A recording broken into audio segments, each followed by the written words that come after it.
하드셋. 안녕하십니까. 사마에럴입니다. 김성동 교수입니다. 제5판 형법평론 제2회독 775페이지 제2절의 형법이론 보겠습니다. 사마에럴TV 7작 구독, 추천 후 부탁드리고 유튜브 구독을 권합니다. 로마자 1번의 형법이론에 의해 형법이론이란 무엇을 범죄로 하고 범죄에 대해 어떤 수단으로 대응할 것인가에 대한 지도이념이 되는 법철학 이론을 말한다. 형법이론은 어떤 형벌이론을 국가형벌의 정당성의 기초로 삼는가에 따라 달라진다. 안보적 형법이론을 기초로 삼는 입장과 예방적 형법이론을 주장하는 입장은 범죄자의 인간상, 범죄의 원인, 범죄에 대한 대응 수단 등에 관해 각기 다른 태도를 보인다. 이에 따라 양 입장은 형법의 전체 모습을 다르게 그리게 되는데, 이러한 태도는 형법학에서 고전주의 이론과 실증주의 이론의 대립이라는 학파 논쟁으로 전개되었다. 로마자 2번의 고전주의 형법이론, 고전학파. 1번의 고전주의 형법이론의 특정 배경. 고전주의 형법이론은 개인의 자유와 권리를 현존하는 지제의 전향과 폭력으로부터 보호해야 한다는 점을 중행으로 한다. 이러한 내용에 영향을 미친 것은 합리성의 원칙을 바탕을 둔 제18세기 유럽의 계몽사상이다. 계몽사상은 당시 봉건 영주나 절대왕정의 전횡에 맞서 신흥시민 세력의 투쟁에 결정적인 동력으로 작용하였다. 봉건 영주의 참혹한 린치나 절대왕정의 가혹한 형벌이 횡행하던 상황을 종식시키기 위해서 계몽주의적 사고로 무장한 일단의 사상가들이 국가형벌을 제한하는 장치를 만들 것을 주장하였고, 이러한 주장이 당시 각국의 법정 편찬 작업과 맞벌려 형사법 체계에 반영되었다. 범죄와 형벌에 관한 베카리아의 사상. 고전적 형법이론을 발전시킨 중심 인물은 베카리아라고 할 수 있다. 범죄와 형벌에 관하여 라는 베카리아의 저작은 당시의 법과 형사사법 제도에 대한 통찰력 있는 비판을 담고 있으면서도 오늘날까지 유효한 형법과 형사사법 시스템의 작동 원리의 이론적 기초를 정립하고 있다. 베카리아는 모든 사회적 조치의 토대를 이루는 것은 사회 내의 최대 다수의 최대 행복이라는 공리주의적 관점이라고 한다. 범죄는 전체로서의 사회에 대한 침해이기 때문에 처벌의 목적도 단순한 사회적 복수나 안보이는 것이 아니라 모든 이들에게 최대의 선을 보장하는 데 있어야 한다고 한다. 776페이지. 베카리아는 범죄 예방의 처벌 그 자체보다도 중요하게 생각한다. 범죄 예방을 위해서 모든 사람이 법률을 알도록 해야 한다고 한다. 인간은 본질적으로 합리적인 존재이므로 형벌도 예방적으로 가능하도록 하기 위하여 가혹하거나 불공정하게 보여서는 안 되고 합리적으로 적용되어야 한다고 한다. 뿐만 아니라 형벌의 예방적 효과는 처벌의 확실성이 보장될 때만 확보될 수 있고, 범죄에 대한 처벌의 확실성이 보장되기 위해서는 조문화된 경찰과 사법 시스템이 확립되어야 한다고 한다. 특히 오늘날 형법학에서 확립되어 있는 제형법정주의나 여전히 논란이 되고 있는 사형제도, 법관의 양형재량권의 문제 등과 관련해서도 18세기 사상가 베카리아의 사고의 틀을 벗어나지 못하고 있다.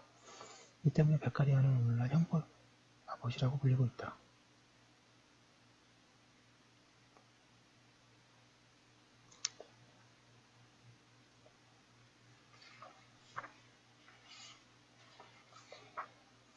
이번에 고전주의 형법이론의 주요 내용. 양가를 번의 인간상.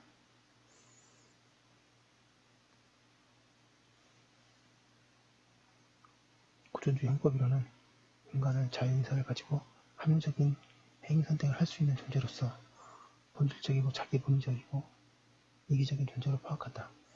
이에 따르면 개인의 자신의 능력이나 기술, 에너지를 가지고 행하는 바는 개인적 판단의 결과이고 개인적 선택사항이라고 하게 된다. 따라서 무엇을 할 것인가에 대해 내린 선택 및 그러한 행위, 선택에 따라 유발된 결과에 대해 궁극적으로 책임을 지는 것도 개인이라고 한다. 양가 2번의 국가 역할과 사회개혁.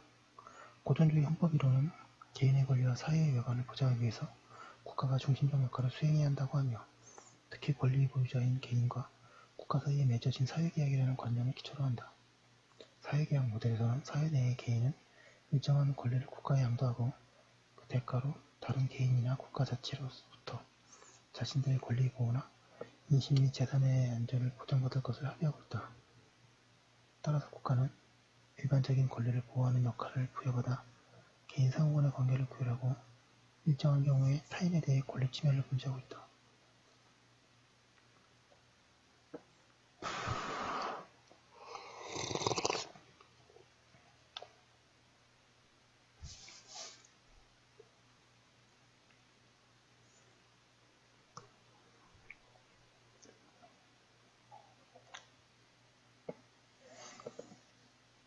양가로 3번에 범죄의 개념과 범죄의 원인. 고전주의 형법이론은 무엇이 선이고 무엇이 악인가에 대해 사회 내에 합의가 이루어져 있음을 가정하고 이것이 구체적으로 형법에 반영되어 있는 것을 범죄라고 보기 때문에 범죄를 법의 위반으로 정의한다. 따라서 범죄의 원인은 합리적인 추론을 통해 행위 결정을 선택하는 개인의 내부에 있다고 본다. 즉 범죄는 득과 실을 비교한 후 777페이지 잘못된 행위로 나아갈 것을 계산한 개인의 결단의 산물이든지 아니면 이성을 사용하지 않거나 적절하게 사용하지 않음으로써 개인이 비합리적인 행동으로 여겨지는 일에 빠지게 된 결과 중에 어느 하나라고 한다. 양가로 4번의 범죄에 대한 대응수단.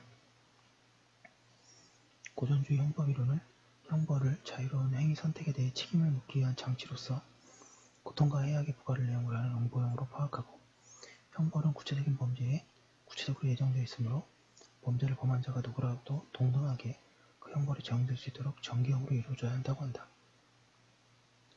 고전주의 형법이론은 19세기 말 형법을 통해 소년이나 상습범에 대해 특별 예방 목적을 관철시키려는 실증주의의 도전을 막아낸다. 하지만 20세기 초에는 형벌의 본질을 응보 및 책임 상수에 두는 태도를 고수하면서도 행위자의 장래의 위험성에 대한 특별 예방 목적을 형벌이 아닌 보완처분을 통해 실현하는 방식의 타협책을 만들어내었다. 이에 따라 범죄에 대한 대응수단으로서 형벌과 보완처분을 인정하는 이원주의 제재 체계를 구축하였다. 로버트 3번의 실존주의 형법이론 근대학파 1번에 자연과학적 사고와 실존주의 형법이론의 태동. 실존주의 형법이론이란 범죄를 개인의 자유로운 선택과 무관한 어떠한 힘과 요소들의 산물, 즉 범죄 인행에서 관철되는 개인의 소질 및 사회적 환경의 결과물로 이해하는 태도를 말한다. 실존주의 형법이론은 19세기 자연과학적 사고와 산업혁명의 영향 아래 자본주의 성숙과 함께 누범, 상습범, 특히 소년범죄의 증가에 대한 현실적인 방안을 제안하는 동시에 관념적인 고전학파의 응보주의 이론의 무용성을 비판하면서 형성되었다. 실증주의 형법이론의 선고. 실증주의 형법이론의 선구자들은 방법론적으로 자연과학의 영향하에 계량적이고 경험 과학적인 방법을 사용하면서 범죄자들을 관찰하였다. 그러한 차원에서 오늘날 이탈리아의 의사 롬브로조를 범죄학의 아버지라고 부른다.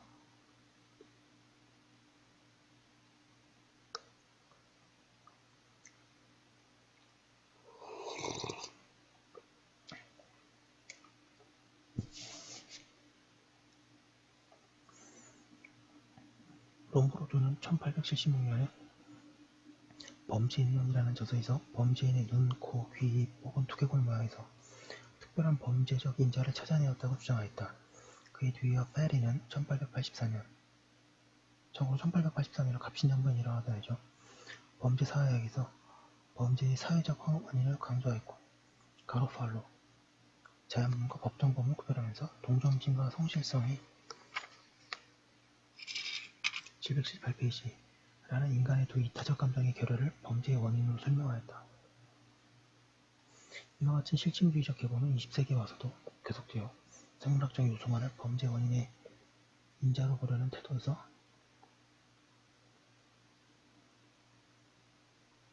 진위보하였다. 범죄 원인을 심리학적 요소에서 찾는 견해, 거시환경에서 찾는 견해, 이시환경에서 찾는 견해, 혹은 더 나아가 범죄 통제 기관의 낙인에서 찾는 견해, 계급관 등에서 찾는 견해들과 함께 신체적 특징과 범죄 원인과의 관계에 관한 연구, 취향에 관한 연구, 유전적 결함과 범죄에 관한 연구, 성염색체와 범죄에 관한 연구, 상하학적 불균형, 중추신경 조직 및 자율신경 조직 기능과 범죄의 관계에 연구 등 범죄 생물학적 원론에 최근까지 계속하여 전개되고 있다고 하고 있습니다.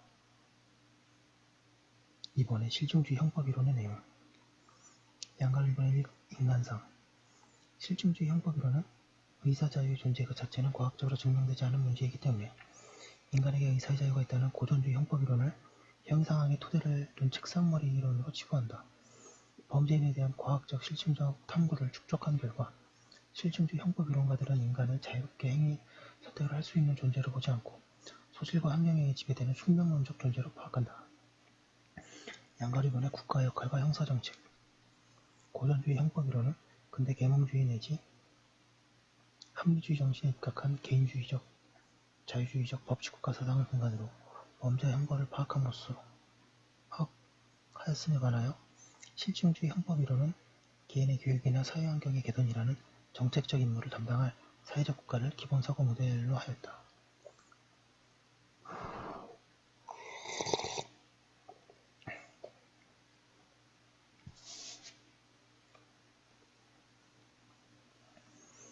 그러나 실험과학적 견지에서 범죄의 생물학적, 심리학적, 사회학적 원인을 탐구하고 그에 대한 대응을 강구하려는 형사정책적 관념이 강조되었다.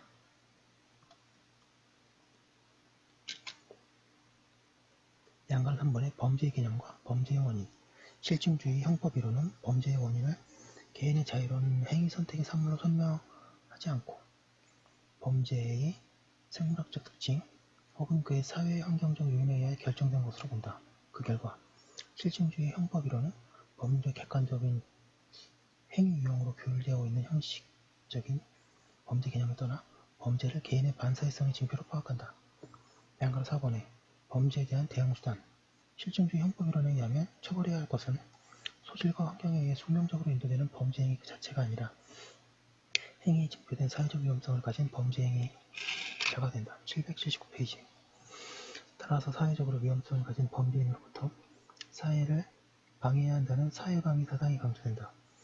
범죄에 대한 대응수단도 사회를 보전, 방해하기 위해 범죄인의 개선, 교화해야 한다는 특별예방 이론에 따라 보안처분의 중심이 되는 이론적 형사제재 체계를 선호하고 보안처분의 기간도 부정기가 되어야 한다고 한다. 실증주의는 위험한 범죄자로부터 사회를 방해하자는 의미에서 극단적인 형법을 폐지하고 처분법으로 대체하자는 그라마티카의 사회방위론으로 나타나기도 하였다. 실증주의 가운데 보다 온건한 태도로서 형식적 범죄 개념에서 출발하는 형법 모델의 틀을 유지하면서도 범죄인에 대해 형벌 이외의 다양한 처우를 개선하자는 앙셀의 신사의 방위론이 주장되기도 하였다.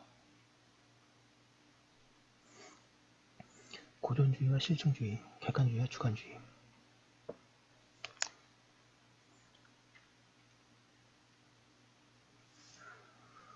고전주의와 형법이론은 실증주의 형법이론은 고전학파와 근대학파의 대립이라는 학파 논쟁으로 나타났다.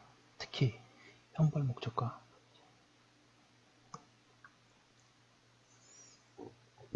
관련하여 전자는 일반 예방 목적을 강조하고 후자는 특별 예방 목적을 강조하는 모습을 보여왔다. 이러한 양 학파의 대립적 특징은 객관주의와 주관주의 대립으로 도식화되어 설명되기도 하였다. 고전주의 형법이론은 범죄자의 행위 측면에서 초점을 맞추어 범죄 및 범죄에 대한 대응 방식을 도출하고 있기 때문에 형법이론을 행위 중심적 객관주의적으로 규정하고 실증주의 형법이론은 행위를 한 행위자의 생물학적 특징이나 성격적 결함에 초점을 맞추어 범죄 및 범죄에 대한 대응 방식을 도출하고 있기 때문에 형법이론을 행위자 중심적 주관주의적으로 구성한다. 어느 형법은 고전주의 형법이론을 바탕으로 실증주의 형법이론의 장점을 흡수하여 절충적인 태도를 유지하고 있기 때문에 객관주의와 주관주의 대립이 결정적인 의미를 가지는 것은 아니다. 로마트 4번의 현대 형법과 형법이론. 1920년대에 들어서면서 독일을 중심으로 한 고전주의 형법이론은 실증주의 형법이론의 주장을 형사입법을 수용하는 태도를 보이기 시작했다. 범죄에 대한 대응 방식으로 행위 책임을 전제로 삼아 형벌을 원칙적인 대응 수단으로 하면서도 특정한 행위자에 대한 소극적 특별 예방 목적 내지 사회방해를 위해 행위자의 위험성을 전제로 한 보완처분 제도를 가미하여 형벌과 보완처분이라는 두 가지 제재수단 모두를 인정하는 이원적 형사제재 체계를 인정하였다. 특히 행위자의 생물학적 요소를 고려하여 형사책임 무능력 사유를 규정한 것을 유시하여 집행유예나 가석방제도 등의 범죄인의 재사회를 위한 사회 내 제재수단을 형사제재 체계를 도입한 것도 실증주의적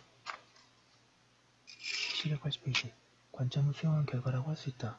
우리나라도 이러한 맥락에서 보완처분으로서 치료감호제도나 소년에 대한 보호처분 등을 인정함으로써 형식적인 이원주의를 채택하였다. 그러나 현대 형사사법체계의 근간을 이루는 것은 여전히 고전주의 형법이론이라고 할 수 있다.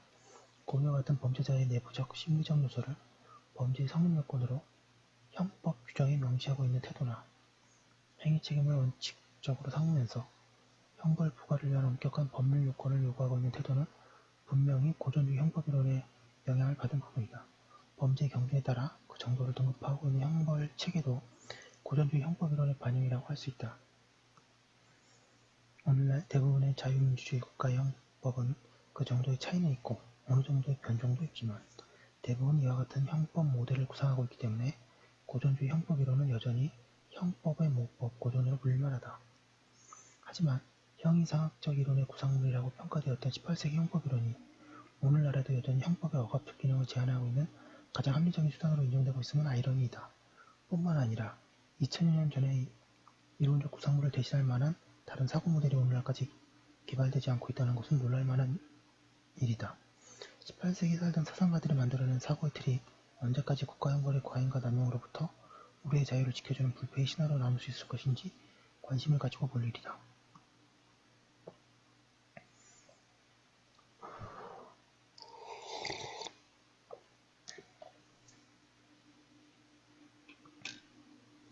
범죄생물학과 실증주의 형법이론 20세기에 접어들면서 생물학적 결정론의 다른 이름인 우생학은 미국에서 특히 인기가 높았다. 우생학은 하층민을 생물학적 열등자로 몰아붙여 사회문제의 모든 책임을 전가시킴으로써 상류층의 기득권을 보호할 수 있기 때문에 범죄와 빈곤 그리고 사회학에 대한 특효약으로서 미국 지배층을 사로잡았다. 그러나 미국에서 꼽힌 우생학은 더블로 건너가 1933년 나치 정권 집권으로부터 12년 동안 유럽의 점령 지역에서 유대인, 집시, 러시아인을 수백만 명이나 살육하는 나치 정권의 이데올로기로 활용되었다. 히틀러의 유대인 대량 학살에 충격을 먹은 행동과학자들은 환경 결정론을 지지하면서 유전과 행동 사이의 연결고리를 찾는 작업을 포기하고 1971년 미국 우생학회는 60년간 사용한 학회 명칭을 사회생물학 연구학회로 바꾸기도 하였다. 생물학적 결정론은 인간의 언어 능력의 선천성을 설명한 미국의 언어학자 노암 촘스키에 의해 제기의 기미를 보이기 시작하였다가 그로부터 30여 년이 지난 후 1992년 심리학자인 레다 코스미데스의 인류학자인 존 투피 부부가 함께 편집한 적응하는 마음의 출간의 계기로 진화심리학이라는 독립된 연구 분야가 거듭나게 되었다. 인간의 마음을 사회생물학적 적응의 산물로 간주하는 진화심리학 781페이지의 연구 성과를 인정한 대표적인 인물로서 스티븐 핑커와 매트 리들리를 들 수 있는데 이들은 각각 빈섭판과 보수성과 야욕이라는 대표적인 저작을 통해 유전과 환경의 복합적인 상호작용이라는 인간의 행동에 영향을 미친다는 사실을 밝히고 있다. 더욱이 독일에서는 21세기에 들어서서 볼프 징거, 볼프강 프린츠, 그리고 게르하르트 로츠에 의해 뇌 연구의 결과가 종래 의사자유의 전제하에 정립된 책임주의에 기반해 중대한 위협을 가하고 있다. 이에 따르면 인간에게 달리 행위할 수 있는 의사의 자유가 있다는 사실은 신경과학의 제3자적 관점에 의하여 환상 내지 착각에 의하지 않고 소망, 의도, 목적 및 행동을 주체해 자유의사에 기인한 것이 아니라 대뇌의 변형계에 조건화되어 있는 프로그램에 따른 것이라고 한다. 뇌과학의 연구 성과는 의사자유의 전제를 한 책임 이론의 발전에 영향을 줄 수 있고 신경과학, DNA 분석 및 뇌에 대한 기능성 자기공명 형상, 스캔 기법 등으로 형사소송에서 과학적 증거자료로 활용될 가능성이 높다. 무엇보다도 최근 내에 ACC 활성화 정도가 재범의 위험성에 영향을 미친다는 신경과학자들의 연구 결과가 이른바 신경법학, 뉴로로 분야의 발전에 기여하고 있다. 형사소송법에서 증거능력과 증명력의 문제 및 의사자유라는 형사학적 요소에 걸려있는 과부하의 해소 가능성 내지 필요성이라는 관점에서 보면 장차 형사법 분야의 지평을 바꿀 만한 연구 분야이다 라고 하고 있습니다. 좋은 말씀 많이 들었고요. 여기까지 한 거 올려놓고 또 뒤에 거 이어서 하도록 하겠습니다. 네, 잠시만요.